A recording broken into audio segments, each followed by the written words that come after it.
안녕하세요. 오늘도 사연살롱을 찾아주셔서 감사합니다. 하루가 어떻게 지나는지 모를 만큼 바쁘게 지내고 있는 요즘 유일한 낙인 이 채널에서 울고 웃네요. 하지만 저 역시 시간을 내어 저의 이야기를 재밌게 풀어나가려 해요. 저는 수원에 살고 있고 어느덧 40대 중반을 바라보고 있어요. 남편과는 학창시절부터 남자친구, 여자친구 시절을 거쳐 결혼을 하였어요. 워낙 어려서부터 사귀었던 친구라 그런지 사실 집안이 어떻고 그런 건 전혀 신경 쓰지 않았네요. 그저 동네에서 제일 잘생긴 걸로 유명했던 남편이었고 저 역시 동네에서 예쁜 걸로 유명했어요. 제 입으로 이런 이야기를 하려니 조금 쑥스러운 감이 없지 않아 있지만 재미있게 봐주세요. 선남선녀가 만나 결혼을 했지만 결혼하고 나니 모든 건 현실이었네요. 대학? 너 우리 호석이랑 결혼하면서 대학은 포기한 거 아니야? 왜 이제 와서 대학을 간다고 하니? 니네 엄마 아빠가 보내준다디? 호석이랑 약속했어요. 1년 먼저 호석이가 들어갔다가 군대에 가게 되면 그 다음 제가 대학에 입학하겠다고요. 아주 웃기는 애들이네. 누가 보내준대? 호석이가 결혼 먼저 하면 다 본인이 알아서 하겠다고 했는데 웃겨 정말. 대학은 뭐 공짜로 가냐? 네가 아무리 내 며느리라지만 우리 호석이도 빚내서 학교 다니는 판에 우리가 널 어떻게 보내주냐? 그리고 여자가 많이 배워서 뭐 샜어? 대학교 갈 생각은 접어두고 집안일이나 배워서 농사나 지어라. 우린 호석이랑 너랑 결혼시켰을 때 집안에 손 하나 더 생겨서 얼마나 좋았는데. 네가 학교를 간다고 하면 되겠어? 자고로 여자란 원래 시집 오면 시집 말을 따라야 하는 거야. 어머님, 그래도 전 대학교에 꼭 가고 싶다고 말했고 호석이가 본인 군대 가기 전에 결혼해야 한다고 해서 이렇게 된 거잖아요. 첫 학기 등록금만 내주시면 제가 벌어서 다닐게요. 됐어. 대학교 등록금 같은 소리 하고 있다. 가서 서여물이나 줘. 대학교 나오면 할 수 있는 일의 영역도 넓어질 텐데 어머님 그렇게 해주시면 안 될까요? 아니면 빌려주세요. 너 빌려줄 돈이 어딨어? 우리 사는 형편 뻔히 보고도 이래? 나이가 어려서 그런 거니? 아니면 원래 생각이 없는 거니? 네 엄마한테 내달라고 해. 결혼하면서 부모님께 손 안 벌리기로 다짐했어요. 그럼 나한테도 벌리지 말아라. 너랑 나랑은 엄연히 남이야. 솔직히 나중 일 어떻게 될 줄 알고 내가 너한테 돈을 꿔주냐? 남전 일 시킬 수 없지. 어머님, 무슨 말씀을 그렇게 섭섭하게 하세요. 남이라니. 저는 호석 씨랑 결혼하면서 이 집 식구 남이라고 생각해 본 적 없네요. 일단 알겠습니다. 어머님 뜻 잘 알겠으니 흥분하지 마세요. 그래, 할 일이 태산이니까 쉬지 말고 빨리빨리 움직여. 너무 어려서 참 뭘 몰라도 너무 몰랐어요. 결혼을 하고 나서 부모님께는 절대 손 벌리지 않겠다고 다짐을 했기에 대학교를 빌미로 돈을 요구하는 게 차마 입에 떨어지지 않았어요. 남편은 결혼만 해준다면 제 대학 등록금을 책임진다고 했지만 나 몰라라 하며 군대로 가버렸죠. 시댁도 워낙 여의치 않은 형편이었고 살아보니 남편도 참 안타까운 가정 환경에서 컸다고 생각이 들었어요. 농사일을 하며 먹고 사는 시댁이었기에 일도 굉장히 많았고 그렇다고 농사가 잘 되어 금전적으로 풍족하지도 않은 집이었죠. 매일매일 열심히 일하고 버는데도 불구하고 늘 집은 적자였어요. 늘 돈에 허덕이니 시부모님들도 예민했고 사람을 쓰거나 하는 일도 1급을 줘야 했기에 쓰고 싶어 하지 않으셨어요. 한참 놀고 싶었을 때라 이렇게 매일 일만 하는 게 참 힘이 들었네요. 어머님, 저 내일은 좀 쉴게요. 오랜만에 친구들도 만나고 그러려고요. 팔자 좋다. 아니, 나 결혼하고는 친구고 뭐고 다 끊었어. 네가 지금 한가하게 친구 만날 처지냐? 우리가 조금이라도 빨리 수확해서 많이 팔아야 이득인데 네가 빠지면 또 일손 구해야 하고 그럼 돈 나가고 얼마나 손해가 막심한 줄 알아? 그래도 저 결혼하고 지금까지 한 번도 친구들 제대로 못 만났는데 보고 싶기도 해서요. 금방 나갔다 올게요. 끝까지 내 말을 거역하겠다 이거지? 그게 아니라 이번만 어머님이 이해해 주세요. 매번이 아니잖아요. 이래서 가정교육을 잘 받아야 하는 건데 어쩜 이리 배운 거 없는 게 티가 나니? 어른 말에 따박따박 지가 누릴 권리만 찾고 말이야. 네가 알아서 해. 어머님은 끝끝내 반대를 했지만 그날은 참 나가고 싶었어요. 겨우겨우 친구들을 만났을 때 친구들은 이미 대학 생활을 하던지라 참 예쁘게 치장도 하고 제가 알던 때와는 다르더라고요. 야, 퀸카 조정숙, 너 진짜 오랜만이다. 그러게, 너무 보고 싶었어. 너희 정말 예뻐졌다. 대학 생활 재미나? 말도 못해. 과제가 산더미다. 아, 넌 결혼 생활 어때? 호석이 군대 가고 심심하지? 네가 그래도 이렇게 빨리 결혼하게 될 줄은 몰랐는데. 그러게 호석이 제대하면 또 같이 보자. 근데 엄청 예뻤던 넌 어디 갔냐? 결혼이 이렇게 늦게 하는 거야? 얼굴이 반쪽이네. 혹시 시집살이 하는 거 아니지? 사실 우리 너 결혼식 갔을 때 호석이 엄마 얼굴 보고 진짜 무섭다고 생각했어. 안 그래, 진짜 잘해주셔. 원래 사람 생긴 걸로 판단하면 안 되잖아. 하긴, 아, 너 대학은 어쩌고? 뭐 늦게라도 간다고 했잖아. 준비는 잘 돼가? 그게 뭐 아무래도 호석이 제대하고 나면 어머님 하시던 일도 물려받아야 하고 그래서 나도 도와야 할 것 같아. 뭐? 대학을 안 간다고? 나중에 필요하면 가던지 하지 뭐. 그래도 그건 아니다. 너 학교 다닐 때 공부도 잘했었고 간호사가 꿈이었잖아. 꿈은 꿈이지. 그래도 지금 이렇게 안정적인 가정을 꾸렸으니까 나도 잃는 건 하나 있어야지 뭐. 그래도 꿈을 잃지 마. 그래야지. 우리 엄마가 이래서 시집은 늦게 가라고 하시더라. 정숙이가 다 포기한 것 같아서 마음이 안 좋네. 너 그래도 네 꿈 꼭 찾아야 한다. 나중에 여자도 뭔가를 해야 떳떳하고 할 말이 있다고 했어. 우리 시대는 옛날 시대가 아니래. 오히려 친구들이 절 안타까워했어요. 아무렇지 않은 척 웃으며 놀다 왔지만 한편으론 어쩌다 이렇게 됐나 싶은 생각도 들었죠. 그리고 그렇게 놀다 오고 난 날 어머님은 그 전보다도 더 다그치시더라고요. 여자애가 뭘 그리 늦게까지 싸돌아다니냐?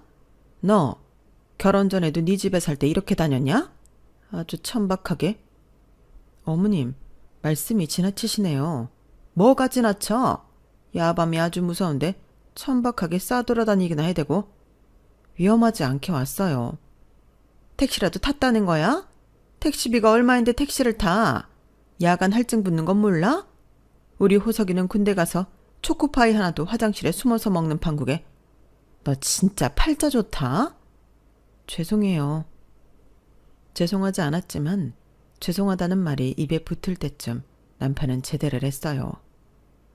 남편이 있으니 그래도 저를 지켜줄 든든한 울타리가 있겠지 싶었고 한편으로는 고된 시집살이 버틸 수 있는 힘이 있을 것 같았죠. 그렇지만 단단한 착각이었어요. 우리 호석이 복학해서 열심히 해라. 알겠지? 네 형 봐라. 방구석에서 저러고 있는 거 보면 한심한데 너라도 잘 돼야 해. 엄마가 너만 믿는 거 알지? 알겠어. 그만 말해. 난 형처럼 안 된다니까. 학교 열심히 다닐게. 역시 우리 둘째다. 에휴, 네가 결혼만 빨리 안 한다고 했어도 지금 얼마나 자유로울 거야. 그리고 졸업하고 스펙 좀 쌓다 보면 더 좋은 여자가 줄을 서는데 우리 아들이 연민이 많아가지고 저런 여자애를. 에이구, 왜? 정숙이 착하잖아. 착한 게 밥 먹여주냐? 맹 해가지고 농사일이나 제대로 시켜 먹으려고 해도 힘도 없고 글렀어. 그래도 정숙이 착하니까 잘해줘요. 내가 결혼하자고 얼마나 조른 건데. 나 군대 가기 전에 다른 놈이 채갈까봐 결혼한 거야. 으이그 이 열빠진 놈. 어쨌든 잘 길들여서 농사일에 써먹어야지. 그건 엄마가 알아서 해요. 시어머니와 남편의 대화를 듣고 꼭 바보가 된 것 같아 눈물도 나왔어요. 그리고 한편으로는 마음을 단단히 먹어야겠다고 생각도 들었네요. 아주버님 식사하세요. 너 반찬을 이거밖에 안 해놨어? 우리 첫째가 숭늉 없으면 밥을 안 먹는다고 몇 번을 말하냐? 눈 뜨면 밥하는 너인데 이런 걸 기억 못해? 제가 새벽에 밭일도 갔다가 아버님 세찬 만들고 정신이 없어서요. 뭐 하나 짜게도 쓸모없는 것? 어머님 너무하세요. 제가 그래도 열심히 하려고 고군분투하는 거 안 보이세요? 열심히만 하면 뭐래? 제대로 해야지. 우리 집에 시집 온 이상 항상 부지런해야 하는 거야. 놀고 먹으려 하지 말고. 늘 혼만 내시는 시어머님 등살에 숨쉴 구멍이 필요했고 시집 올 때 조금이라도 모아놓은 노잣돈을 털어 제빵학원을 등록했어요. 대학도 안 나왔는데 기술이라도 있어야 할 것 같아 생각해낸 것이었고 배우면 배울수록 너무 재밌더라고요. 오늘 또 늦어? 아니요. 오빠도 요즘 얼굴 보기 힘드네요. 학교가 뭐가 그리 바빠. 자기 제대하고 복학한 뒤부터 얼굴 보기가 힘드네. 네가 학교를 안 다녀봐서 그래. 얼마나 바쁜 줄 알아?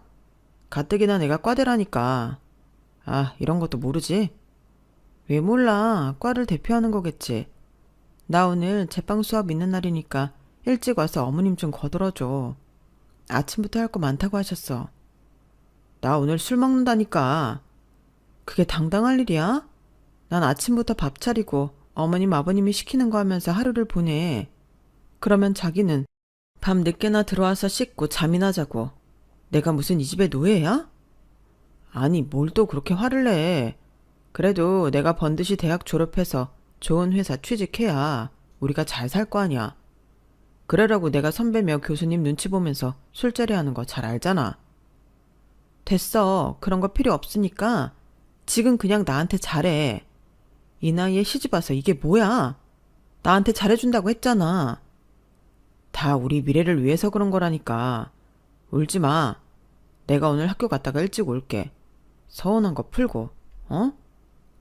남편은 그런 식으로 절 달래주었죠. 전 그런 서러움 속에 살았고 언젠가 희망을 볼 수 있을 거라는 기대로 살았어요.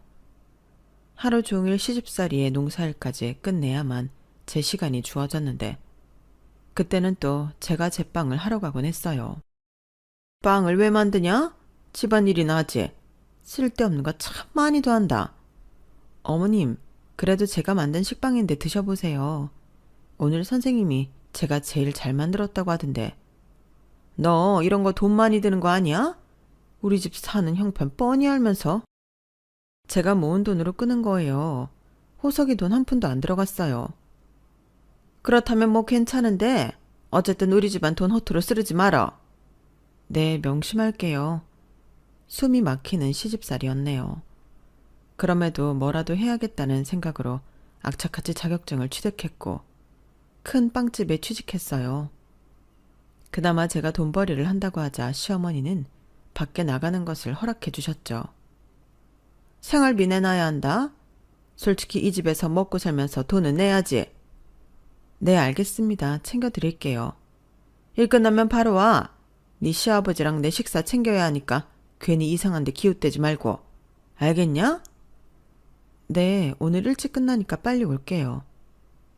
남편은 시험 공부를 한다 뭐 한다 늦게 오고 집에 소홀할 때 전 최선을 다했어요.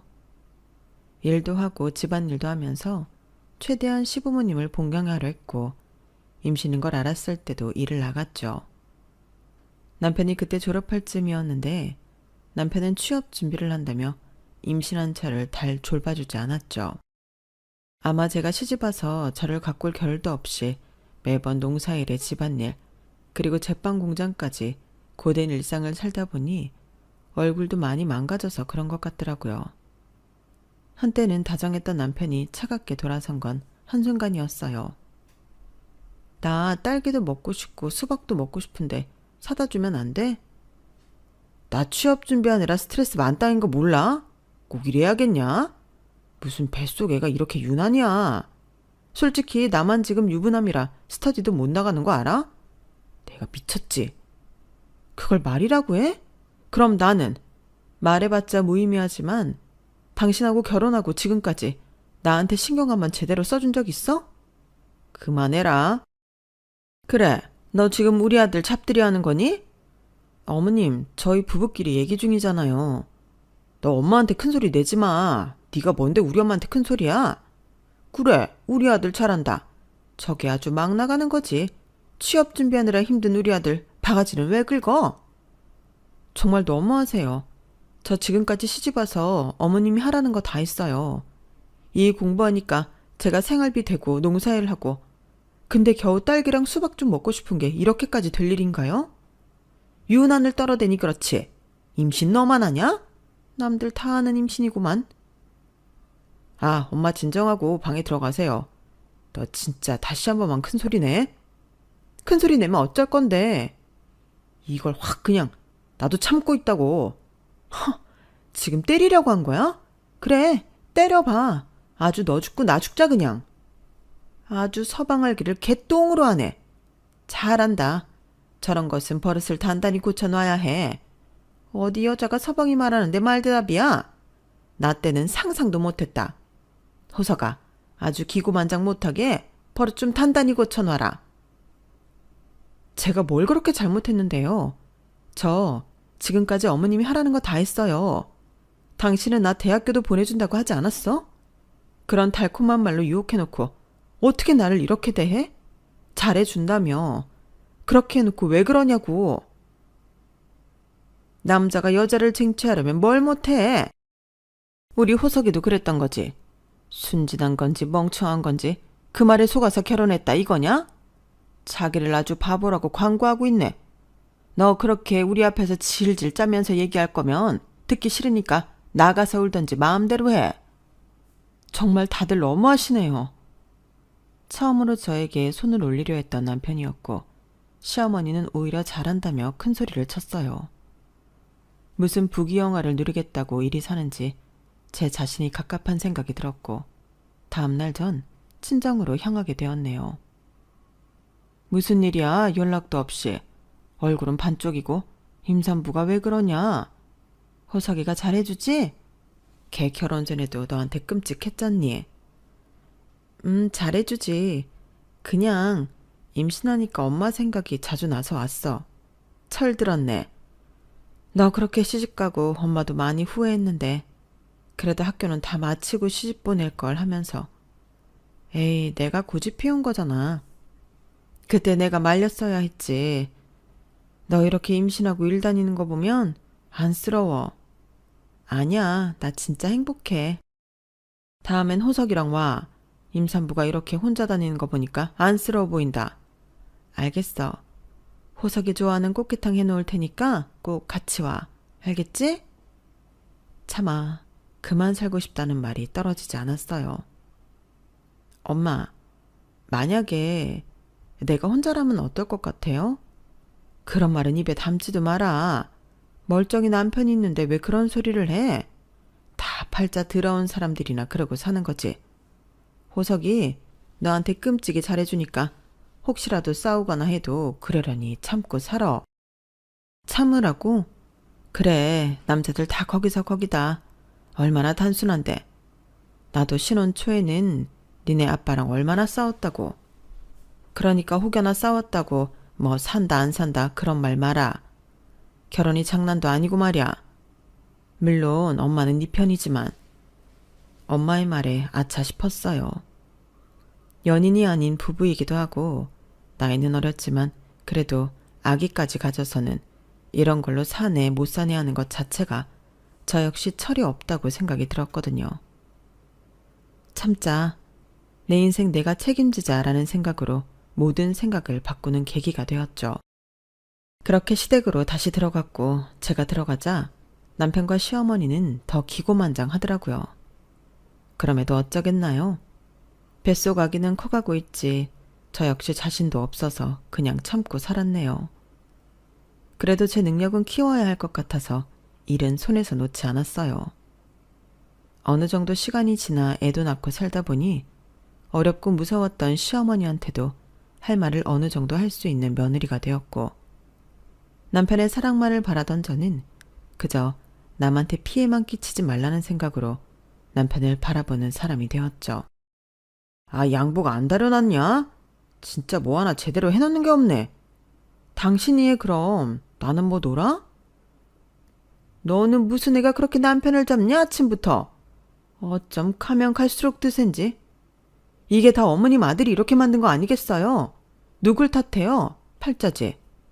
참나, 한마디도 안 지지. 저 입만 살았잖아요. 저 오늘 빵 만들고 납품까지 하고 와야 해서 좀 늦어요. 애는 어쩌고. 방과 후 선생님이 더 봐주시기로 했으니까 어머님은 저녁만 잘 챙겨 드세요. 하여튼 며느리가 아니라 상전이지. 상전이 이렇게 사는 거 봤나요? 저걸 그냥 아주 결혼하고 얼마 지나지 않아서 눈물도 많고 무슨 말만 하면 네 하던 게 이제는 그냥 눈을 동그랗게 뜨고 대들어? 저도 나이를 먹어서 그런가 보죠. 나이를 먹어보니 모두 다 이렇게 살아가는구나 싶었고 그냥 애를 보며 웃는 날도 있으니 무던하게 지냈어요. 그래도 제 일도 하고 바쁘게 지내다 보니 시댁과의 마찰도 줄어들어서 버틸 수 있는 나날이었죠. 와, 정숙씨 좋겠다. 이제 곧 분가한다고 했지? 그래도 대단해 진짜. 어떻게 요즘 시대에 시부모님 모시고 그렇게 오래 살았어? 그냥 시간이 갔죠. 워낙 결혼도 일찍 했고 형편이 여의치 않다 보니 살았네요. 그래도 이렇게 일한 보람이 있어서 너무 좋아요 요즘은. 맞아. 정숙씨 진짜 성실하고 부지런했지. 빵 만들고 납품까지 하면서 재고 관리도 잘하고. 사장님이 진짜 정숙씨가 우리 팀 에이스라고 할 정도잖아. 아니에요. 다들 잘하시는걸요.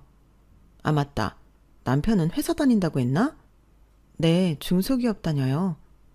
그래도 애 하나 키우면서 맞벌이 하니까 이제는 빠듯하지 않겠다. 아, 뭐 그렇죠. 남들 눈엔 안정된 가정생활이었지만 사실 제가 번 돈의 대부분은 시댁의 빚과 생활비에 들어가고 있었어요. 겨우겨우 돈을 모아 청약을 했고 그게 당첨이 되어 저희는 이사갈 날만 기다리고 있었죠. 그래도 대한민국에 살면서 내 집 마련이라는 것을 할 수 있구나 싶을 때쯤 시댁의 골머리인 아주버님이 갑작스레 장가를 간다고 하였어요. 아니 너 그동안 어떻게 색시를 만난 거야? 엄마, 그러니까 내가 다 알아서 한다고 했잖아요. 다 될 놈은 된다니까. 내가 그래도 어디 가서 말발은 안 뒤지잖아. 결혼도 못하는 줄 알았더니 너무 다행이다. 아니, 그래서 뭐하는 처자야? 뭐 병원에서 이것저것 일해요. 간호조무사라고 나이는 어린데 생활력도 있고 또 재수씨보다 훨씬 더 상냥할 거예요. 쟤는 뭐가 상냥하니? 뭐든 잘 됐다. 우리 큰아들 장가가는 것도 보겠네. 이제 저도 결혼을 약속한 만큼 회사도 오래 다닐 거니까 제 걱정 마세요. 그래, 엄마가 얼마나 네 걱정을 했는데. 나이는 차지 제대로 된 직장은 없지. 그래도 이렇게 결혼한다고 하고 회사도 이제는 진득히 다닌다고 하니까 엄마가 진짜 마음이 편하다. 이제 나도 후석이처럼 결혼해서 아이도 낳고 효도할 거니까. 그럼요. 장남이 효도하는 거 지켜봐요. 그래, 엄마가 이제는 2다리 뻗고 자겠어. 이게 꿈인지 생시인지 언제 한번 아가씨 데리고 집으로 와. 알겠어요. 곧 인사시켜 드릴게. 학교 다닐 때부터 줄곧 사고만 치던 아주버님이었고 그랬기에 시어머니 걱정이 심했어요. 학교도 제대로 졸업하지 못한 채 이 일 저 일 하며 방황하다 집에서 놀기 일쑤였던 아주버님이었기에 늘 마음 한켠에 어머님의 걱정이 이만저만이 아니었던 거예요. 하지만 그런 실숙이 얼마 전에 취직도 하고 결혼도 하겠다고 하니 그야말로 시어머니는 세상 모든 걸 다 얻은 느낌인 듯 했죠. 예, 너 쉬는 날 잡아서 큰애 색시 초대 좀 하자. 네가 그래도 음식 솜씨가 좋잖아. 네, 그러세요. 언제든 말씀해 주시면 제가 그날 쉬는 날로 빼볼게요. 아가씨가 뭘 좋아할 줄 모르겠네. 근데 나이가 어려서 치킨 같은 것도 좀 시켜야 하나? 아, 형님 되실 분 나이가 어떻게 되는데요? 큰애랑 16이나 차이 난단다. 아주 어린 아가씨를 잘 물었어. 나이도 어리니까 아이도 잘 낳겠지. 우리 큰애가 40이 다 돼가는데 이게 웬 떡이냐? 네? 16이요? 어머, 저보다도 훨씬 어린데요. 아주버님 능력 있으셔요. 그러게나 말이다. 내가 뭐 아들들 인물을 저렇게 낳아놨으니 솔직히 나이 어린 여자애들이 꼬이겠지. 더 네가 나이 더 많다고 형님 대접 안 할 생각일랑 마라. 첫째가 어떻게 잡은 기회인데. 어머님, 저 그렇지 않아요. 그래도 형님은 형님인데 잘해야죠. 그렇게 단도리를 들었어요. 아주버님 결혼하신다고 들었지? 그래도 다행이지 뭐야. 어머님이 좋아하시는 거 보니까 나도 좋더라.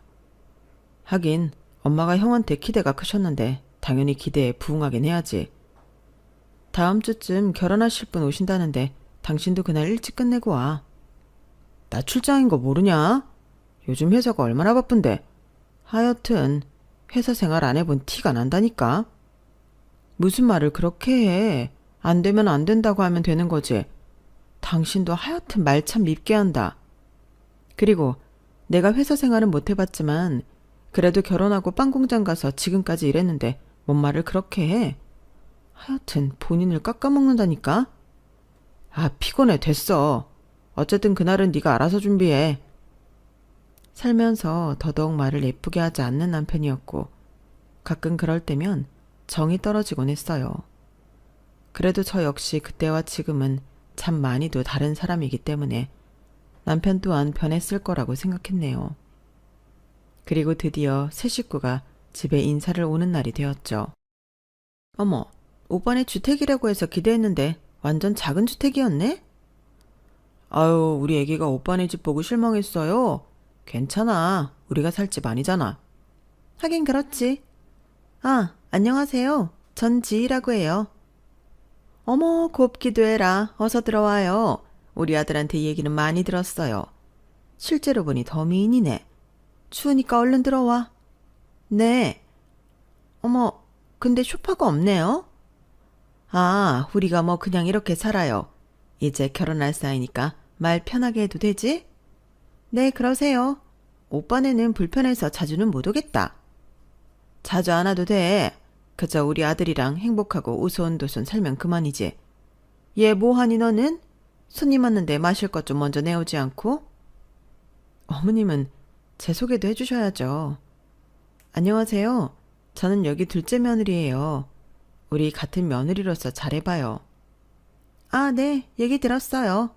근데 30대 중반이라고 들었는데 꽤 동안이시네요. 농사일도 하고 이것저것 하신 데서 엄청 늙으셨을 줄 알았는데 관리 잘하셨다 언니. 감사해요. 해물찜 좋아한다고 들어서 해물찜 했는데 입맛에 맞으실지 모르겠어요. 아, 전 안 가리고 잘 먹긴 해요. 근데 언니, 제가 말 편하게 해도 되죠? 얘기로는 손아래 동서라고 하던데 원래 이런 거는 초장에 딱 잡으면 좋잖아요. 아, 역시 우리보다 신세대라 그런가 아주 화끈하네. 새애기 말이 맞다. 나이가 많아도 네가 손아래 동서면 손윗동서 대접은 해줘야지. 지금 아예 말 편하게 하면서 그렇게 합의해. 네? 아, 네. 뭐 저도 나이 많은 걸로 언니 행세할 생각은 없었어요. 그래. 그러니까 깍듯이 대. 재수씨, 잘 부탁드릴게요. 아무래도 어리고 아무것도 모르니까 너그럽게 잘 대해주시길 바랄게요. 네, 그럴게요. 형님, 저도 잘 부탁드려요. 동서, 우리 잘 지내보자고. 기분이 썩 좋진 않았죠. 저와 10살이나 차이 나는 동서가 초면에 반말을 한다고 하니 사실 손 아래 동서이기는 했지만 기분이 좋진 않았어요. 그날 시어머니는 불면 날아갈까 노심초사하며 형님을 대했고 비위를 참 많이도 맞춰주었어요. 어머님에게 이런 모습이 있는 줄 처음 알았을 정도였으니까요. 어쩜 우리 큰애는 말도 잘하니? 너는 진짜 뭐라도 됐을 거야. 내가 아주 잘해줄 테니까 부디 우리 아들이랑 잘 살아줘. 네, 그래야죠. 저도 어머님이 절 이렇게 예뻐해 주시니까 좋은데요. 아, 근데 결혼할 거니까 말씀드리는 건데 저희 집 어디다가 얻어주실 수 있으세요? 집이라니? 오빠가 말씀 안 드렸어요? 오빠가 알아서 집 해온다고 했잖아. 오빠만 믿으라며. 다 거짓말이었어? 에휴, 아니다. 걱정 마라. 집은 해줘야지. 요즘엔 남자가 하는 게 대세잖니? 그러니까요. 당황할 뻔했네. 저희 부모님이 사실 나이 차이 많이 나는 결혼한다고 하니까 반대를 좀 했어요. 그래도 집이랑 뭐 이것저것 말씀드리니 화가 많이 누그러진 상태셔서 꼭 집은 해주셔야 할 것 같네요. 공주야, 오빠가 알아서 할게. 걱정 마. 시댁이 어떻게 사는지 뻔히 아는지라 사실 예비 형님이 요구하는 신혼집을 어떻게 감당하려나 싶었죠. 아니, 어머님은 어떻게 하려고 하나 몰라? 당신 없어서 모르겠지만 아주버님네 신혼집 해주신대. 아, 그래? 안 놀라? 집 안 해주면 결혼 안 할 기세더라. 어린데 보통이 아니야. 뭐 아주버님이 워낙 순둥하시니까 잘 만났나 싶기도 한데 내가 다 걱정이라니까. 집을 어떻게 하실지. 엄마가 알아서 하겠지 뭘. 뭘 그렇게 오지랖을 부리냐? 식구 얘기인데 이게 왜 오지랖이야. 당신은 가끔 보면 나보다 난 같다니까. 자기 형 결혼인데 자기도 좀 신경 써야지. 난 그럴 정신도 없는 거 몰라? 내가 얼마나 바쁘게 사는데. 그래, 어련하시겠어. 어쨌든 우리 이제 곧 집 들어갈 준비해야 하는데 대출건이랑 뭐 이것저것 알아봐야 하는 거 알지? 자기도 내가 낮에 전화하면 협조 좀 잘해줘. 알겠어. 점심시간 맞춰 전화해. 결혼한 지 15년 만에 시댁과 분가를 계획하고 있었고 이제 내 집 마련이라는 꿈에 한 발짝 다가서는 것 같아 너무 행복했어요. 남편이 무뚝뚝해도 이제 내 아이에게 방 하나 마련해 줄 수 있는 행복이 얼마나 컸는지 몰라요. 하지만 그 행복을 와장창 깨더라고요. 어머니, 저 왔어요. 오늘 퇴근이 늦었죠? 아, 너 잘 왔다. 여기 좀 앉아봐라. 네? 무슨 일 있으세요? 아주버님의 당신까지. 당신 일찍 왔네? 엄마가 중간에 전화해서 일찍 왔어. 네, 무슨 일 있으세요? 아, 너 그 청력된 집 말이다. 그거 좀 포기하고 큰애네 살게 하면 어떠냐? 무슨 말도 안 되는 말씀을 하세요. 그렇게 못하죠. 아니, 왜? 어차피 넌 지금 여기서도 잘 살았잖아. 큰애는 그게 싫대고. 어머님, 저도 제 집 마련이 꿈이에요. 제가 왜 15년을 여기서 악착같이 살았는데요. 그래도 우리 식구 나가서 살고 싶었고 제 아들한테 방 한 켠 제대로 마련해주고 싶어서 악착같이 살았어요. 저 어머님한테 어떤 며느리일지 모르겠으나 그래도 시집와서 지금껏 하라는 거 다 하면서 살았는데 이제 집마저 달라고요? 아니, 먼저 큰애가 살고 니네는 좀 나중에 다시 분가하면 되잖아. 그 어린 게 이런 집에서 어떻게 사니? 어머님, 저 여기 시집 왔을 때 나이가 고작 21살이에요. 왜 못 살아요? 걔랑 너랑 같아? 우리 큰애 장가 못 가면 너 어떡할 거야? 이제서야 마음 잡고 취직도 하고 결혼도 하겠다는데 꼭 그렇게 초를 쳐야겠어? 니네가 한 번만 양보하면 다 해결될 일이잖아. 당신은 왜 아무 말도 안 해? 내가 이상한 거야? 아, 그냥 뭐 엄마 말도 틀린 거 없잖아. 우리는 여기서 불편함 없이 지금까지 살았고 또 나중에 분가해도 되는데 형은 당장 집이 없으면 결혼을 못 한대잖아. 그래서 그 집을 달라고? 그냥 이번만 양보하고 형 결혼하면 그때 우리가 다른 집 알아보면 되지. 집 구할 돈은 있니? 우리 코도 석자야. 어머님, 저 그렇게는 못하겠네요. 아니, 네가 못하겠다면 어쩔 거야. 우리 아들이 괜찮다는데.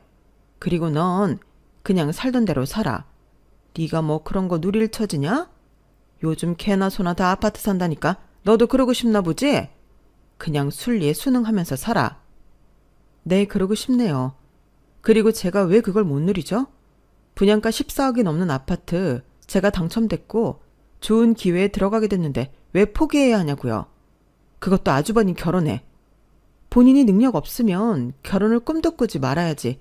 뒷일은 어떡하려고 이렇게 무대뽀해요? 너 말 다 했어? 우리 아들이 어쩌고 저째?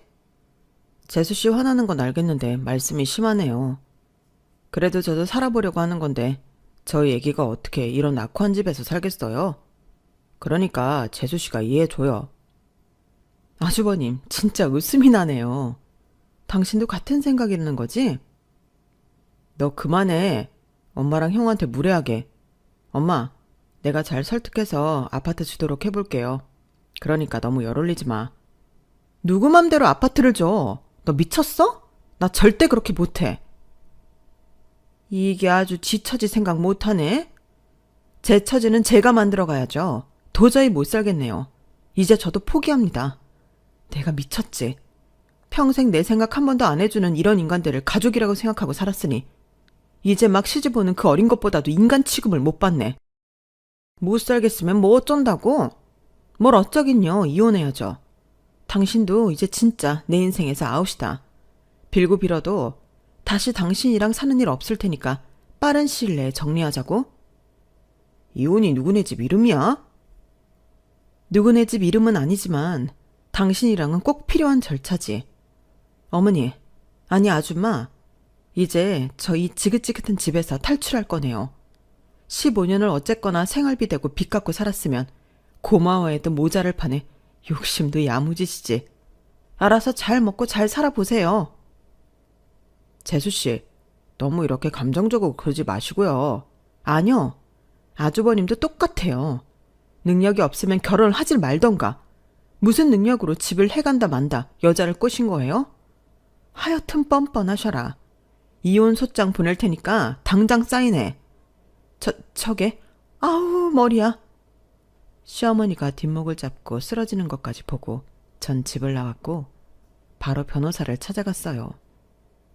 친구들 중 이혼을 한 친구들이 꽤 있던 터라 많은 도움을 받을 수 있었고 전 그렇게 변호사를 통해 이혼을 진행하게 됐어요.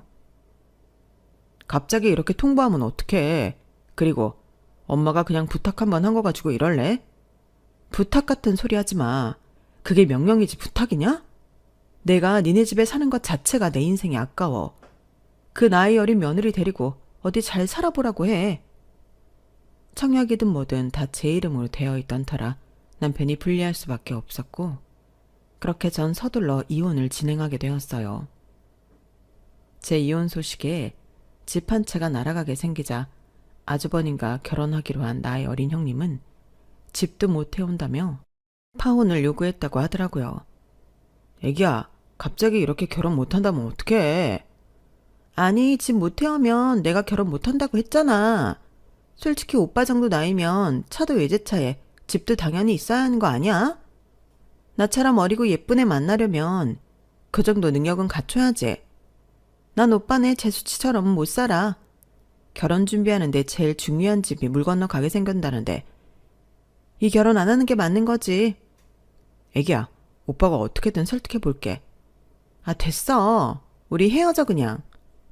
이 모든 사실을 듣고 시어머니는 붕괴해 제가 일하는 공장에 쫓아오셨어요. 너 어쩔 거야. 너 하나 때문에 우리 아들 파혼하게 생겼다고. 그게 왜 제 탓이에요. 주제도 모르고 결혼을 하겠다고 설친 당신 아들이 잘못이지. 생각을 좀 바꾸세요. 너 지금 나한테 뭐라고? 당신? 이게 진짜 미쳤나? 제가 그럼 그 집에서 안 미치고 배기겠어요? 다들 미친 사람들 뿐인데. 저 이혼할 거예요. 어머님 아들한테 정도 다 떨어졌고 어머님도 진절머리 나거든요. 그러니까 더 안 좋은 꼴 보시기 전에 집에 돌아가세요.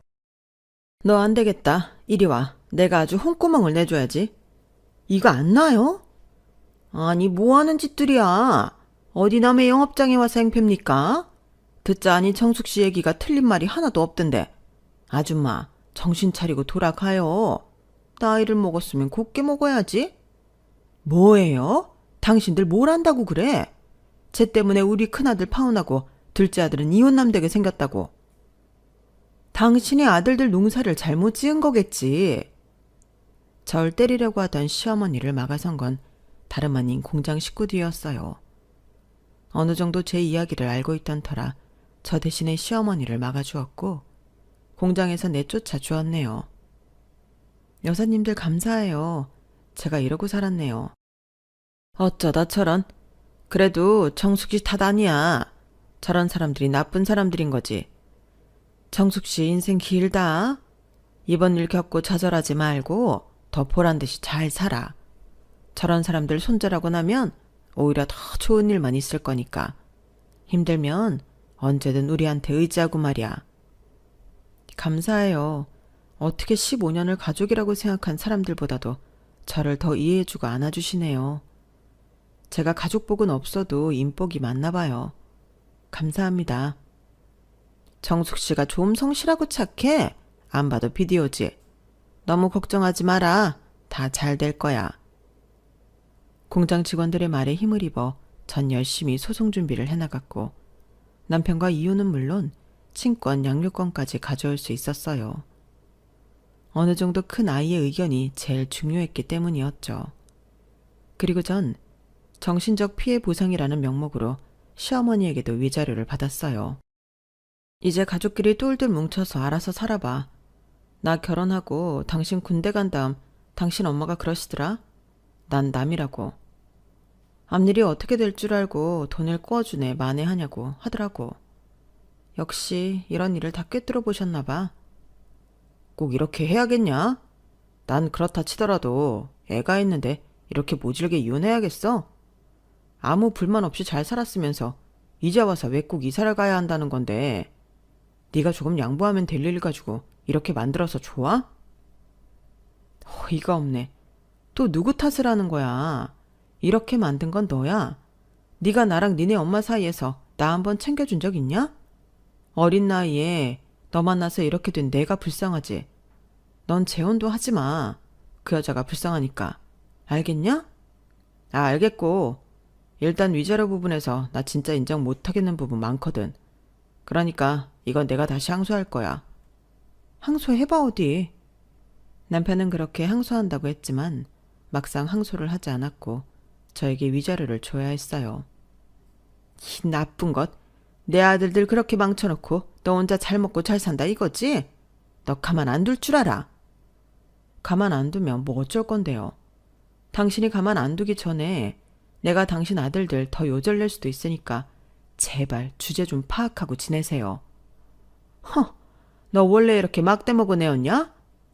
막대먹은 인간한텐 이렇게 막대먹게 해줘야 인지상정 아닌가요? 진작 이렇게 했어야 했는데 내가 봐줘도 너무 봐줬지. 법원에서 혀를 차는 시어머니를 뒤로하고 전 새 출발을 시작했어요. 아들과 단둘이 살 집에 가구도 들여놓고 처음으로 정말 사람 사는 것처럼 몇 달을 지냈네요.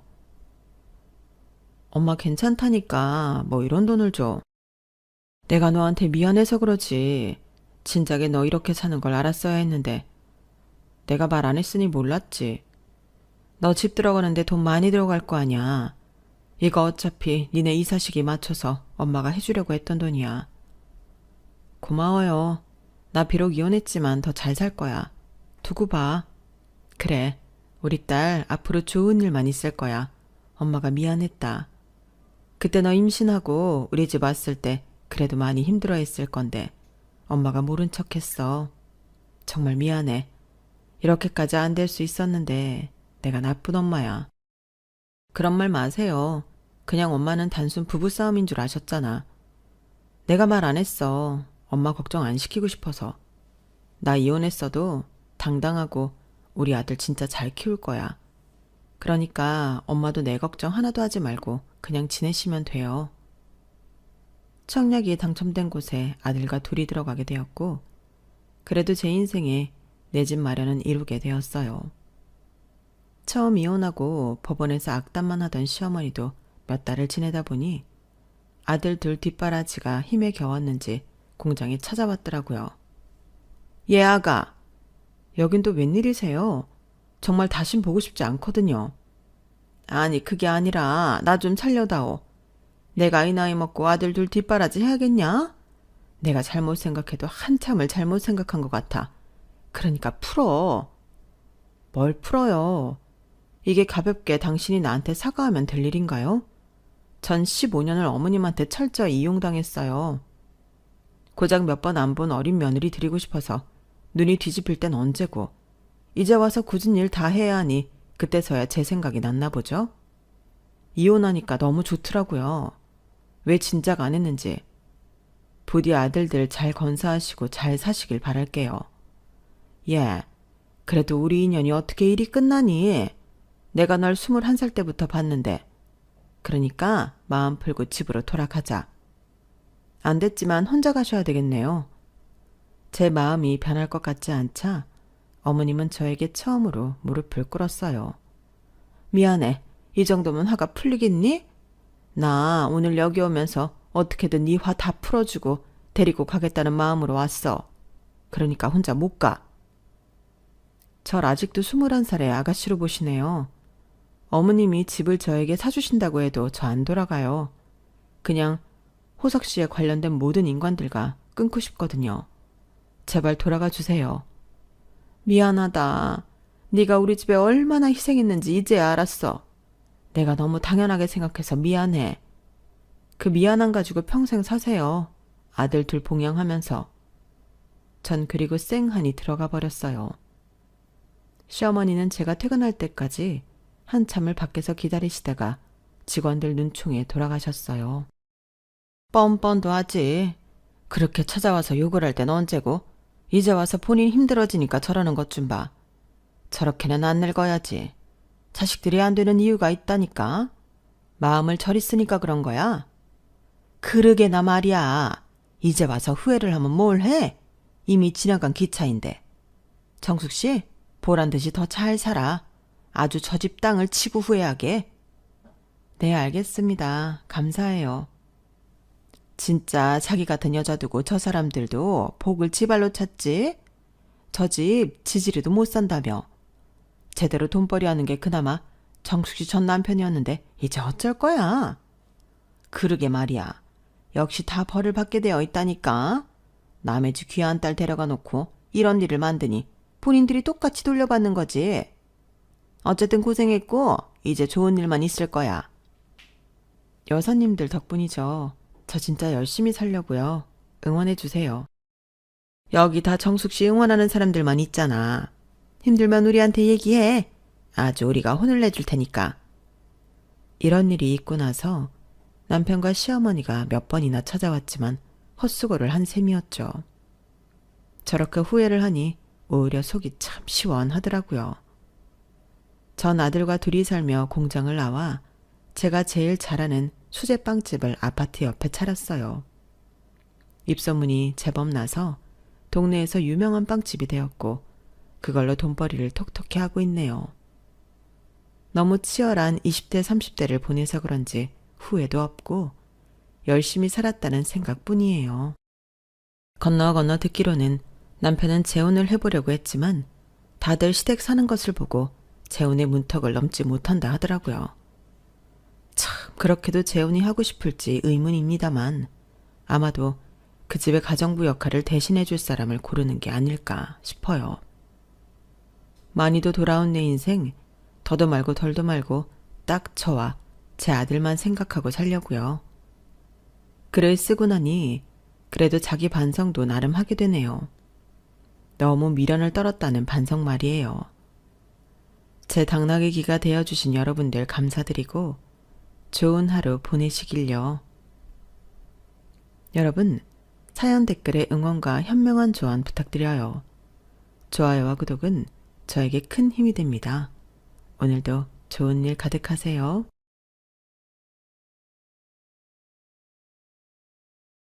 안녕하세요. 오늘도 사연살롱을 찾아주셔서 감사합니다. 저는 서울 성동구에 살고 있는 30대 후반의 여성이에요. 한때 저는 사랑하는 사람과 함께하는 걸 꿈꿨었는데요. 한 번에 원치 않은 이별과 그 다음에는 파토를 내버리고 나니 지금은 누구를 만나겠다는 생각이 없는 상태예요. 결혼을 물질적인 교환 수단으로 보는 사람들 때문에 질렸거든요. 제가 직접 그런 사람들을 만나게 됐고 결혼 약속을 파토냈기 때문에 이렇게 사연을 보내게 됐어요. 그럼 더 길게 설명하지 않고 본격적인 이야기 시작해 볼게요. 저는 작지만 알찬 사업을 하시는 아빠와 초등학교 선생님인 엄마, 그리고 저, 이렇게 세 식구로 된 단란한 가정에서 자랐어요. 아빠는 회사 직원의 일부를 보육원을 나와 갈 곳이 없어진 갓 20살이 된 사람들로 채우셨어요. 항상 그러셨죠.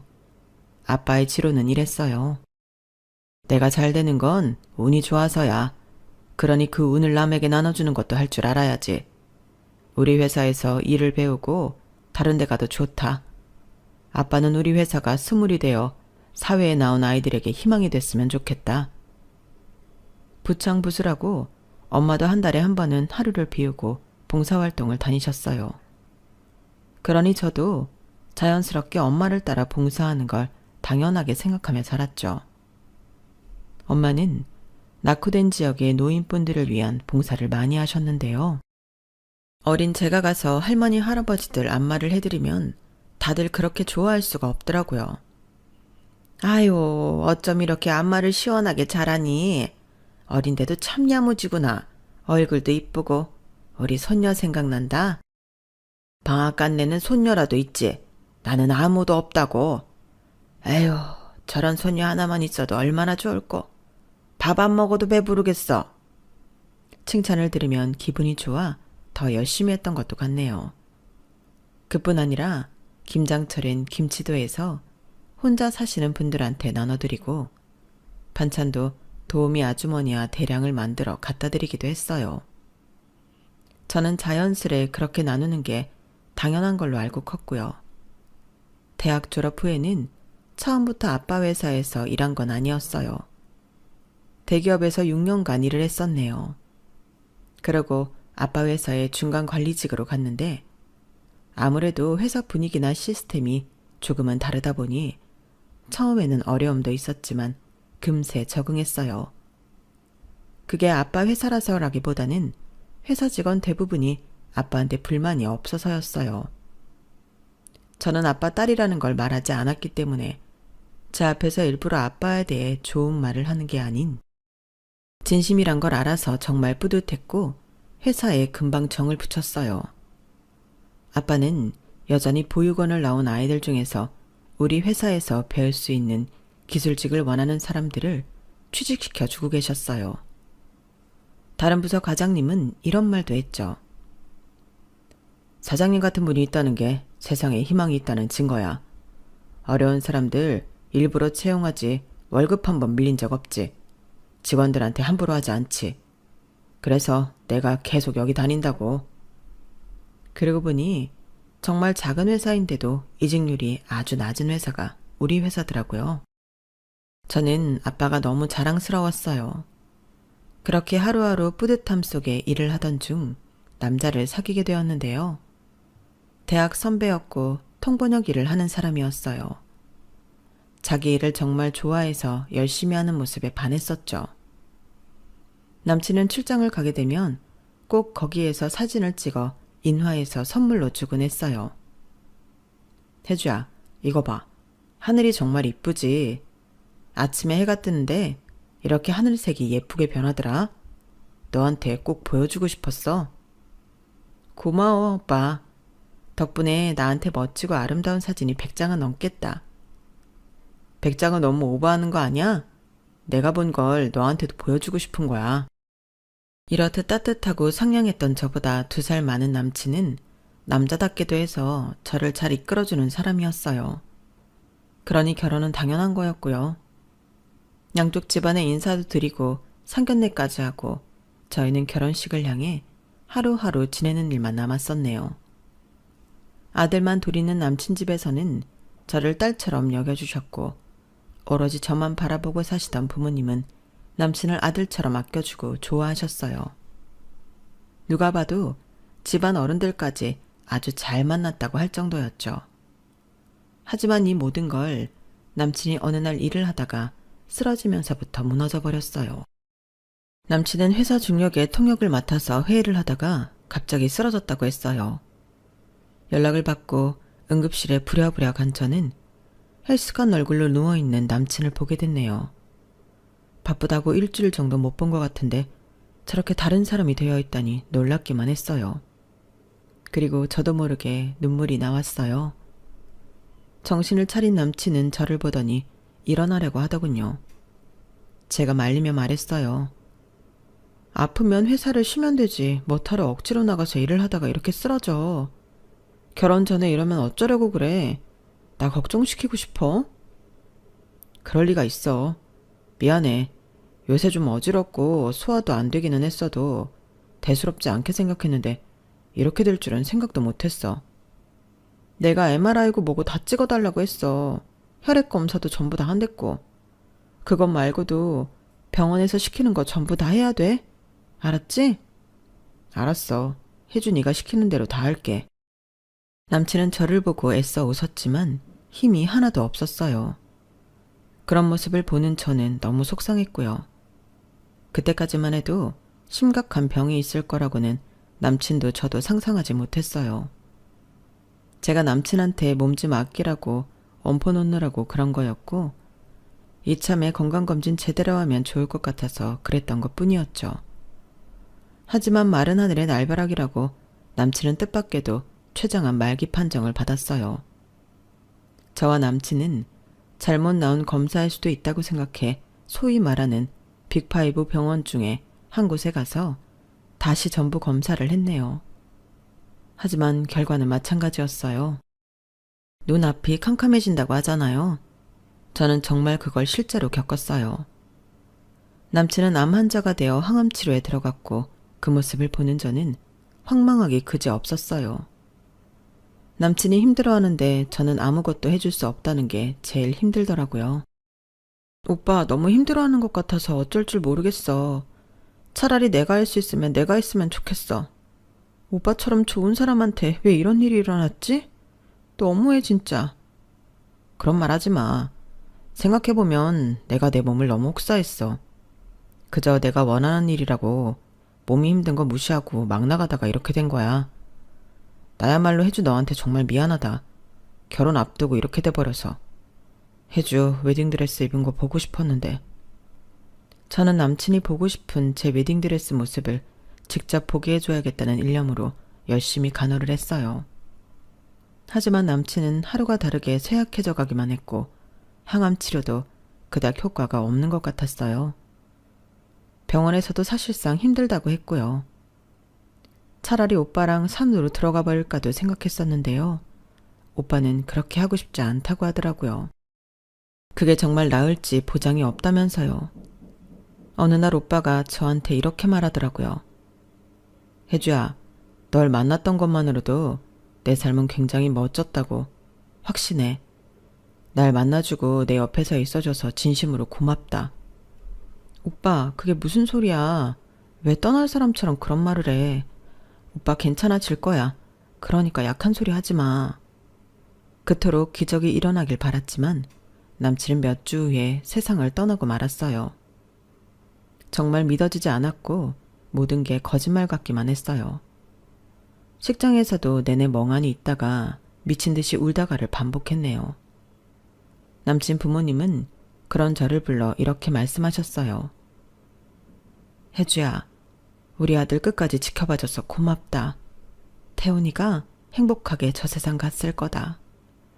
그리고 우리 인연도 여기까지인 것 같다. 네가 태훈이보다 더 좋은 사람 만나서 잘 사는 게 우리도 돕고 태훈이도 편하게 해주는 거야. 알았지? 그러니 우리 이제 그만 만나고 각자 갈 길 가자꾸나. 그게 어떤 말인지 너무 잘 알기에 저는 그저 울기만 하고 아무 대답도 할 수 없었어요.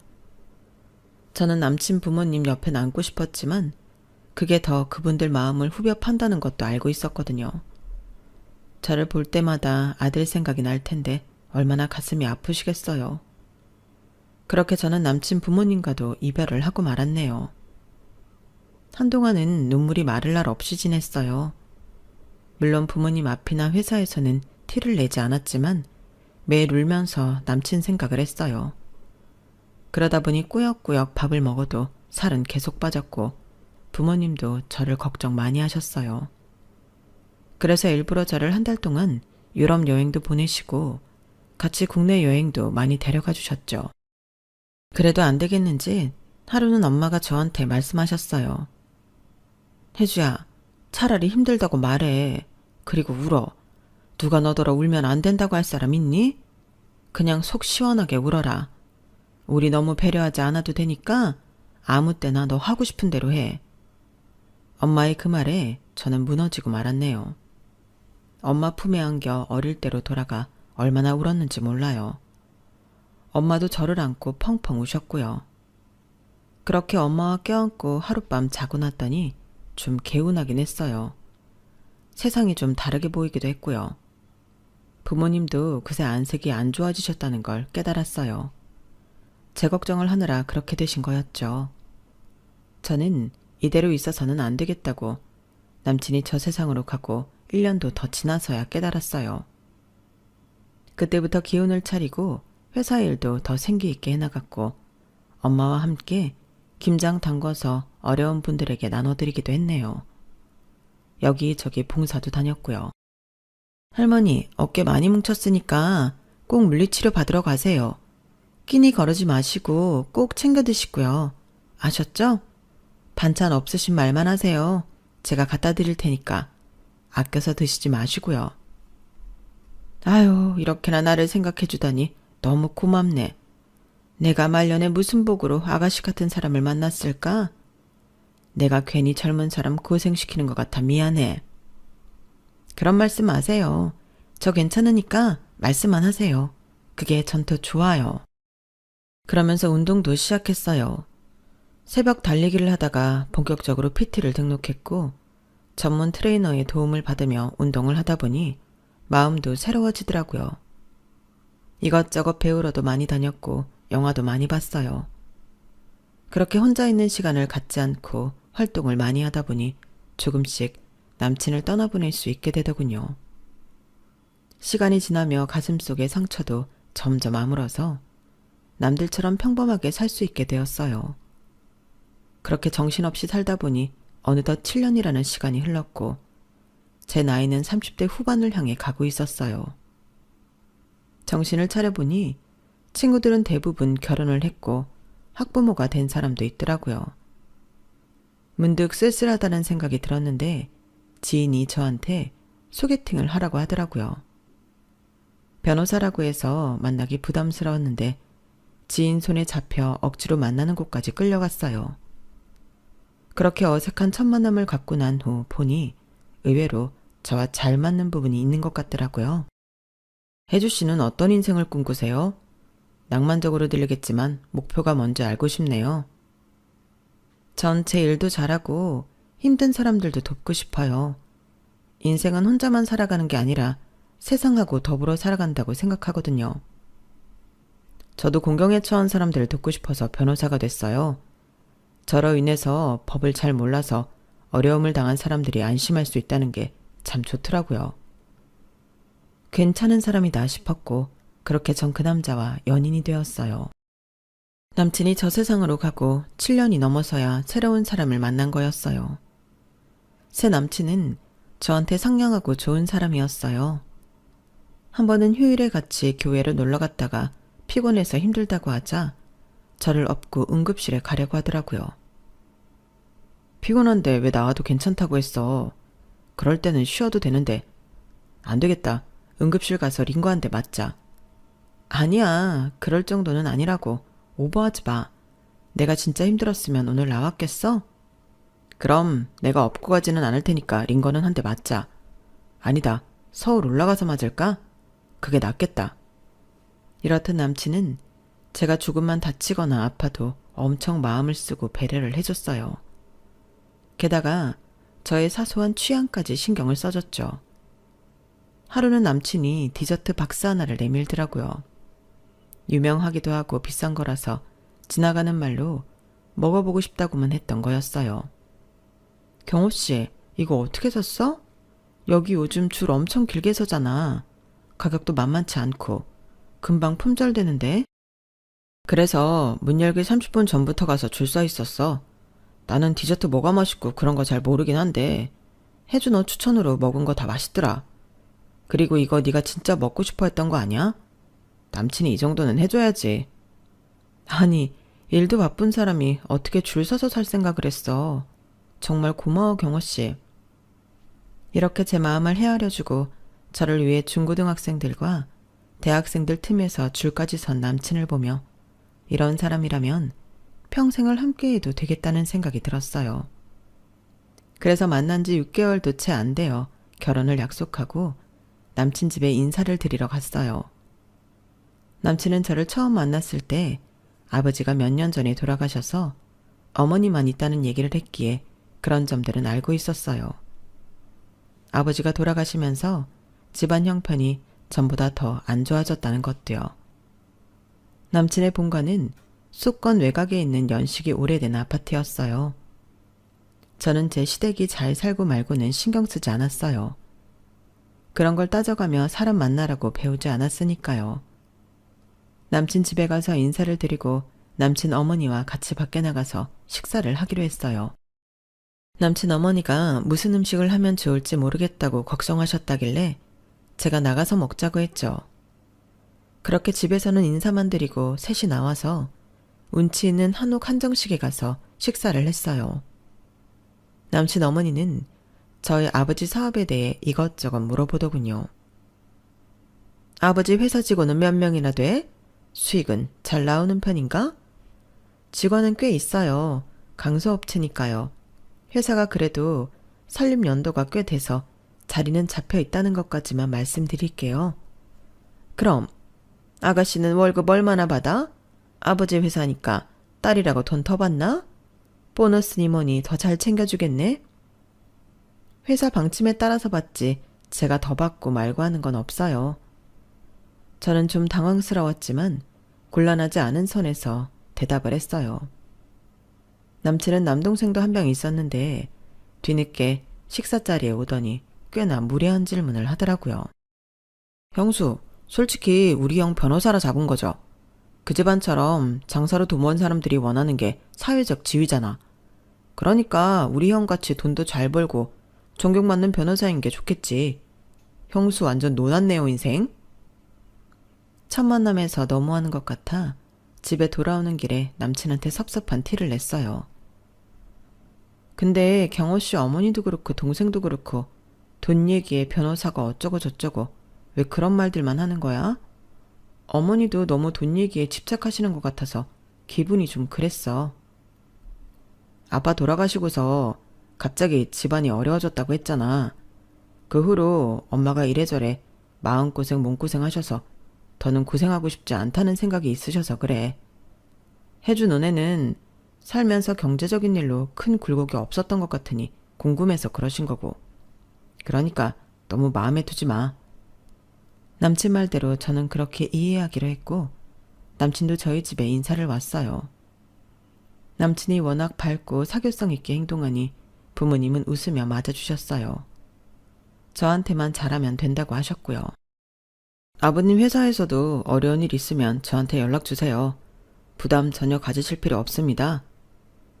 회사에 법적 대응을 하는 부서가 있기는 하니만 자네 말도 기억해 두겠네. 남친은 그 후에 저와 엄마가 봉사활동하는데도 따라와서 같이 봉사를 했어요. 변호사 티도 내지 않고 할머니 할아버지들한테도 잘하더라고요. 엄마는 그런 남친을 보며 말없이 웃기만 하셨어요. 그저 저한테만 잘하라고 하셨고요. 지금 생각해보면 부모님은 남친이 썩 마음에 들지는 않았지만 저 생각해주는 마음 하나만 보셨던 것 같아요. 그렇게 시간이 지나 상견례 날이 되었어요. 상견례 자리에서는 저희 신혼집 이야기도 나왔고요. 남친 어머니는 굉장히 곤란한 표정으로 이렇게 말하더군요. 사실 저희가 애들한테 좋은 집 구해줄 형편이 안 됩니다. 애 아빠 돌아가신 후부터 계속 힘들었어서 이제 겨우 숨 좀 돌릴만 하거든요. 그런 거라면 걱정 안 하셔도 됩니다. 애들 살 집은 저희가 마련해 보겠습니다. 요즘 신혼집을 꼭 남자가 해야 된다는 법은 없지 않습니까? 아우, 그렇게 말씀해 주시니 감사하네요. 저희가 형편이 안 돼서 곤란했는데 이렇게 마음 트이신 분이어서 다행입니다. 라며 남친 엄마는 부모님 말에 굉장히 좋아했어요. 사실 아빠는 부동산을 몇 개 사둔 게 있어서 그걸로도 꽤 개인 자산을 모으셨거든요. 그래서 저희 집 문제로 곤란할 거 없다고 선뜻 말씀하신 거였어요. 남친 어머니는 집이 해결됐다고 굉장히 좋아했죠. 저 역시 덕분에 신혼생활을 편하게 할 수 있어서 정말 감사했어요. 그날 상견례는 별 탈 없이 잘 마쳤고 그렇게 며칠이 지났어요. 본격적으로 결혼 준비에 들어갈 즈음이었죠. 그런데 남친 어머니가 저를 부르더니 자기가 이것저것 적어봤다며 종이를 건네주더라고요. 예, 혼수 내가 미리 다 적어봤어. 혼수는 여자 쪽에서 해오는 건 너도 잘 알지? 괜히 여기저기 돌아다닌다고 시간 낭비할 거 없다. 내가 적은 대로만 해오면 돼. 아, 네. 근데 가전제품은 비싼 거 사두면 오래 쓸 테니 그렇다 치더라도 가구에 자잘한 것들까지 다 너무 비싼 것들이라 부담스러워요. 그리고 이런 말씀 드리기는 좀 그렇지만 집도 저희 아빠가 해주시는데 혼수까지 이렇게 비싼 걸로만 저희 쪽에서 다 부담하는 건 형평성에 어긋나는 것 같아요. 이게 왜 형평성에 어긋나니? 어차피 넌 우리 경호랑 결혼해서 경호가 벌어다 주는 돈 평생 쓸 거 아니야. 얘, 사짜 신랑을 거저먹으려고 들면 되니? 사짜랑 결혼하려면 이건 기본이야. 너 그것도 몰라? 상견례를 하기 전까지는 상상도 못하던 말들이었어요. 그 전까지는 감쪽같이 본 모습을 숨기고 있다가 상견례 끝나고 결혼 준비를 제대로 시작하니까 다짜고짜 고가의 혼수를 요구하는 거예요. 저는 너무 황당하고 어이가 없었지만 바로 뭐라 할 수가 없었어요. 그래서 일단 생각해 보겠다고 하고 나중에 남친을 만나서 차근차근 따졌죠. 경호씨 어머님이 혼수 너무 비싼 것만 해오라고 하시는데 우리 둘 사는데 그런 고급이 필요해?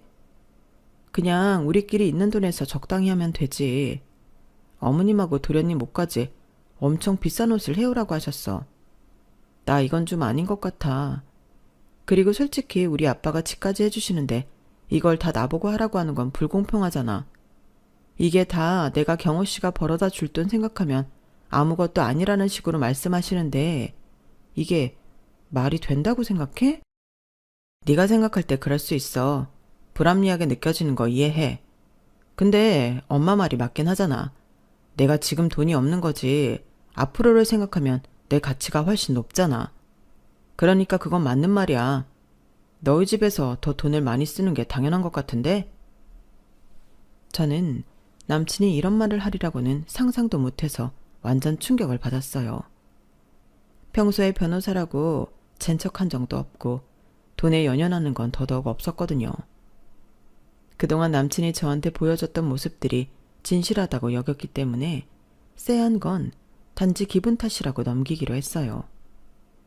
하지만 얼마 안 가 남친 어머니는 더 황당한 말을 하더라고요. 내가 우리 친척들한테 돌릴 한복할 집 알아놨다. 강남에 있는 데니까 그렇게 알고 미리미리 준비해.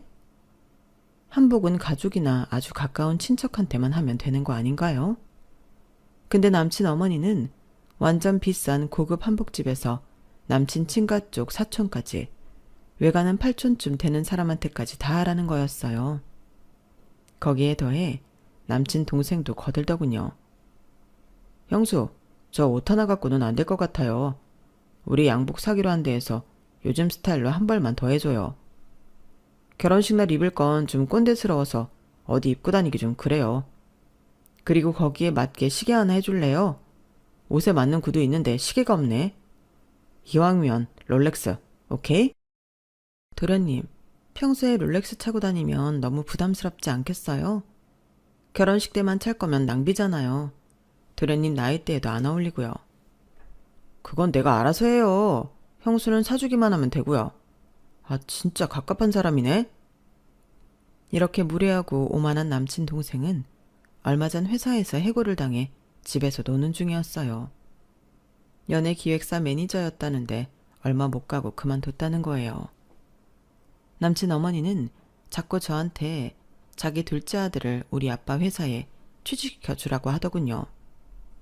하지만 저도 보는 눈이 있는데 그럴 순 없었어요.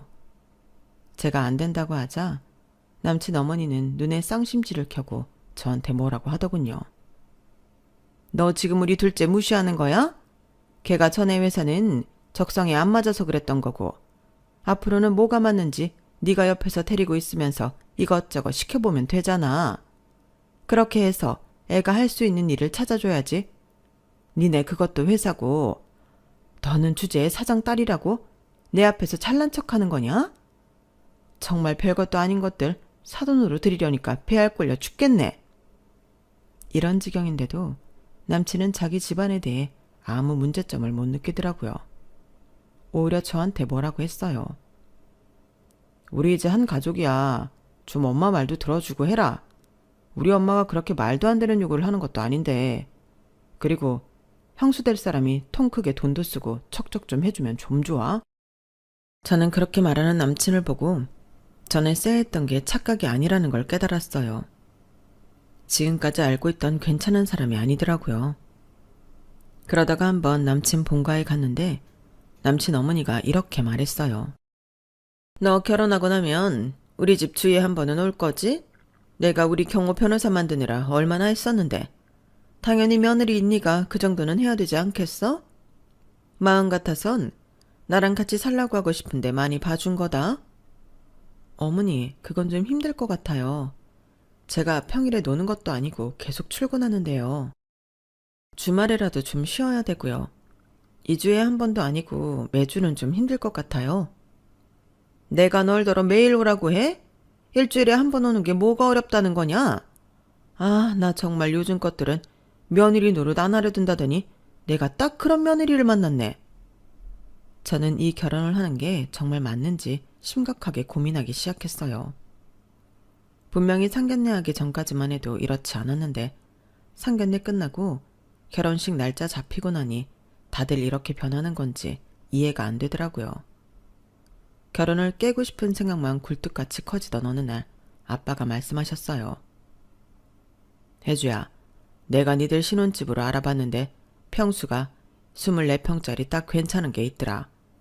둘이 살 건데 그 정도면 충분하지 않겠니? 그럼 아빠 당연하지. 그것도 클 것 같아. 청소니 뭐니 손 가는 것도 많은데 더 클 필요도 없고. 아빠 정말 고마워요. 저는 다음날 남친을 만나 신혼집 이야기를 했어요. 그런데 남친이 생각지도 못한 말을 하는 거였어요. 24평이라고? 난 당연히 36평이나 40평 정도 생각하고 있었는데. 야, 24평이 뭐야? 24평이 뭐냐니. 우리 둘이 살기에는 그것도 넓지 않을까? 방도 3개라는데. 아빠가 나 생각해서 신혼집 해주신다는데 그게 몇 평이든 감사할 일 아냐. 그러지 말고 이왕 해주시는 거 더 큰 집 알아봐달라고 해. 장인어른 사업하시면서 왜 그렇게 시야가 좁으시냐. 나 변호사야, 변호사. 변호사가 누가 20평대 아파트에서 신혼을 시작하겠냐? 내가 최소 30평까지는 양보할 테니까 그렇게 말씀드려. 그거 못 해준다고 하시면 이 결혼 물린다고 해. 난 이 결혼 못하겠어. 순간 그동안 애써 버티고 있던 제 마음이 남친한테서 완전 떨어져 나갔어요. 남친 어머니나 동생이 말도 안 되는 요구를 하는데도 남친은 저한테만 뭐라고 했었잖아요. 쎄한 느낌이 맞았던 거였어요. 남친은 봉사를 좋아하고 털털한 사람이 아니라 자신이 변호사라는 걸 이용해서 저희 집에서 뜯어낼 수 있는 대로 뜯어내려는 못된 인간이었어요. 그래서 저도 남친한테 말했어요. 그래, 그럼 하지 말자. 아파트 평수 때문에 결혼 안 하겠다는 사람하고 어떻게 살겠어. 됐으니까 끝내자. 뭐? 너 진심이야? 괜히 센 척하지 마. 그러다 후회해. 너 변호사랑 결혼하는 거야. 그런데 너나 니네 집은 너무 아니란 것 같아.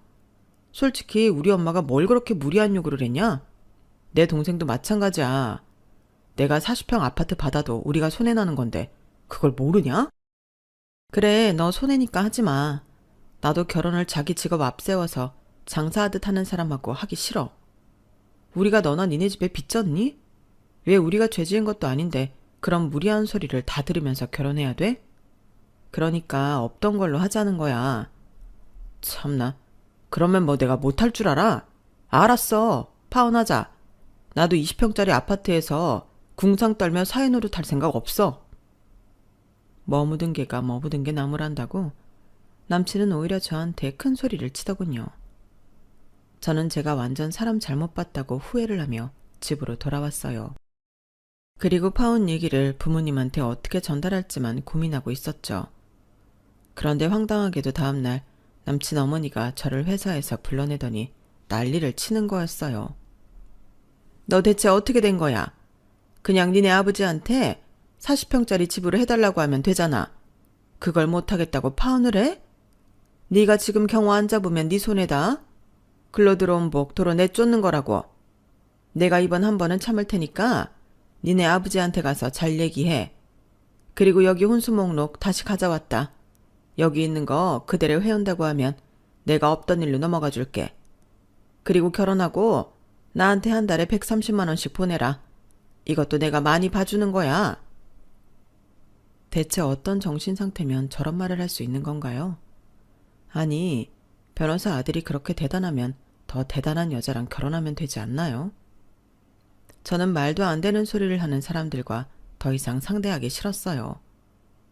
그래서 혼수 목록을 그 자리에서 박박 찢어 뭉친 다음에 카페 나가는 문 옆에 있는 쓰레기통에 버렸어요. 너 지금 나한테 시위하냐? 넌 무슨 애가 그렇게 무식하니? 니네 집도 그렇고. 네가 변호사 남편 없는데 이 정도도 못한다는 게 말이 돼? 네가 아주 공짜로 우리 아들 가지려고 작정을 했었구나. 네, 그러니까 변호사 남편 얻으면서 아줌마가 말한 대로 다 할 여자 찾으세요. 저는 굴러 들어온 복 그냥 차버리려고요. 이제 더는 엮일 일 없으니까 아줌마라고 할게요. 안녕히 가세요. 사실 아빠는 저희한테 강변뷰에 고급 아파트를 사주시려고 했어요. 제가 24평이라는 것만 얘기한 건 어쩌면 이 인간이 어떻게 나오나 보고 싶었던 건지도 몰라요. 저는 마지막 정리하자는 톡을 보내며 아빠가 사주시라고 했던 아파트 사진을 같이 보냈어요. 그랬더니 득달같이 그놈한테서 전화가 오더라고요. 혜주야, 너 이 아파트인 건 왜 말 안 했어? 여기면 이야기가 다르지. 나는 그저 그런 아파트 해주는 건 줄로만 알았네. 우리 이렇게 하자. 내가 깔끔하게 사과하고 결혼하는 걸로. 그럼 너도 좋고 나도 좋은 거잖아. 뭐가 너도 좋고 나도 좋아. 나는 너 이렇게 속물인 줄 꿈에도 몰랐어. 물론 좋은 걸 바라는 건 당연한 거야. 그런데 결혼을 갖고 장사하려고 했잖아. 너나 니네 엄마나 네 동생이나 우리 집이 무슨 은행인 줄 아나 봐. 난 그런 사람들하고 더는 엮이기 싫어. 내가 이렇게 너한테 제안을 하잖아. 내가 깔끔하게 사과한다고. 솔직히 한 번에 좀 더 자리 잘 잡아보고 싶은 욕심은 있었다. 그건 인정할게. 그래도 우리가 틀린 말 한 거 아니야.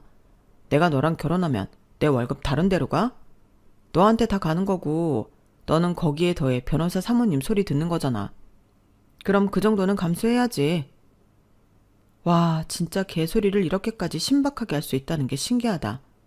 난 네가 변호사라서 결혼하려던 게 아니었어. 네가 어려운 사람 잘 돌보고 나한테도 배려 잘하는 사람이라고 착각했기 때문이었어. 그런데 너는 그런 건 다 가식이었고 뭐든 돈도 나는 완전 속물인데 내가 왜 너랑 결혼을 하니? 너 변호사씩이나 돼서 머리가 왜 이렇게 나빠? 이게 네가 사과하면 깔끔해지는 거야? 정말 그렇게 생각해? 억지 부리지 마. 니네 집에 돈 싸다가 바칠 여자 찾던지 알아서 하라고. 혜주야, 이러지 말고 내 말 좀 들어봐. 저는 남친 전화를 일방적으로 끊고 그날 저녁 부모님한테 이 모든 이야기를 털어놓았어요. 부모님 역시 황당해서 말을 잇지 못했어요. 하지만 서로를 위하며 결혼까지 가지 않은 걸 다행히로 여기자고 했죠. 그렇게 저희는 결혼 준비하던 모든 걸 중단했어요. 저 역시 전처럼 일상을 보냈고요. 그런데 얼마 가지 않아 이놈이 자꾸 저한테 치근대는 거였어요. 혜주야, 우리 모든 걸 잊고 다시 시작하는 마음으로 만나면 안 될까? 나는 너 없으면 안 될 것 같아. 변호사고 뭐고 그런 거 다 잊고 다시 만나자. 어? 그런데 어느 틈에 아빠가 저를 쫓아오신 건지 저만치에서 오셔서 제 앞을 가로막고 서시는 거였어요. 남친은 놀라서 얼굴이 벌개지더라고요. 너 이 쓰레기 같은 놈, 당장 내 딸한테서 떨어져. 내가 너 다니는 로펌에도 다 알아봤는데 네 인성 아주 개차반으로 소문났더라. 네가 네 동료들한테 평생 빨대 꽂을 여자 찾았다고 했었다며. 내 딸을 뭘로 보고 그런 소리를 해? 당장 꺼지지 못해? 아버님, 제가 실수했어요. 사람이 실수 한 번은 할 수 있는 거잖아요. 그러니 노여움을 푸시고 저에게 다시 기회를 주세요. 제가 혜주한테도 잘하고 아버님 어머님한테도 정말 잘하겠습니다. 내가 너 같은 거한테 아버님 소리 들을 이유 없다. 네 속이 뻔한데 나더러 그 말을 믿으라고? 너 계속 이런 식으로 나오면 내가 네 로펌 대표 만날 거다. 저희 대표님을 아버님이 어떻게 만나요? 허, 그러니까 네 말은 내가 니네 대표 만날 급이 안 된다는 것 같은데 우리 회사 고문 변호사가 니네 대표 선배야. 알기나 해? 이럴 게 아니라 내가 지금 당장 니네 대표 만나서 따져야겠어. 어디서 이런 걸 고용했냐고 한마디 해야겠다. 아닙니다. 그런 뜻 아니었고요. 일단 알겠습니다. 하더니 남친은 꽁무니가 빠져라 도망가 버렸어요. 진짜 유치한 놈 아닌가요? 그 후로도 그놈은 저한테 문자 보내고 톡 보내고 구질구질하게 굴었지만 저는 그때마다 다 차단해버렸어요. 전화번호를 바꿀까도 생각했지만 그런 놈 하나 때문에 제가 불편하고 싶지는 않더라고요. 그렇게 남친을 정리해버리고 저는 지금 회사 일과 취미생활에 온전히 몰두하고 있어요. 지금 같아서는 그냥 결혼하지 말고 이렇게 사는 것도 나쁘지 않다 싶어요. 제 능력이 된다면 아빠 회사를 나중에 운영해보고 싶기도 하고요. 돈이라는 게 인생에 필요한 거는 맞는데 그게 전부는 아닌 건 확실한 것 같아요. 그게 전부가 되어버리면 사람이 취해지는 건 시간 문제더라고요. 그래서 저는 남친과 파혼한 걸 잘했다고 생각하고 있어요. 제 이야기는 여기까지예요. 다들 어떠셨나 모르겠네요. 제 이야기에 공감해 주신다면 댓글 많이 달아주세요. 끝까지 들어주셔서 감사해요. 오늘 하루도 행복하세요. 여러분, 사연 댓글에 응원과 현명한 조언 부탁드려요. 좋아요와 구독은 저에게 큰 힘이 됩니다. 오늘도 좋은 일 가득하세요.